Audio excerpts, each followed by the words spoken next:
বল 8 থেকে 4 বিয়োগ করলে কত হয়? 2। না না না 5।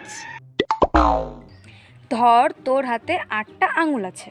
কিন্তু আমার হাতে তো 10টা আঙুল আছে। আরে বাবা ভাব, তোর হাতে 8টা আঙুল আছে, তার থেকে তুই 4টে নিয়ে নিলি, তাহলে কটা থাকলো? 1 2 3 4, 4টে। তাহলে 8 থেকে 4 বাদ গেলে কত থাকে? 7।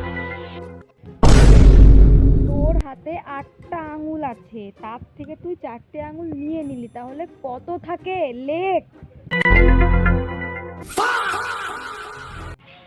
এই বন্ধ কর তো, এসব আর করতে হবে না, যা তুই এবিসিডি লেখ। এ লেখ, বি লেখ, সি লেখ। সি হয়েছে, ঠিক কর। উল্টো লিখছিস কেন? ঠিক করে লেখ।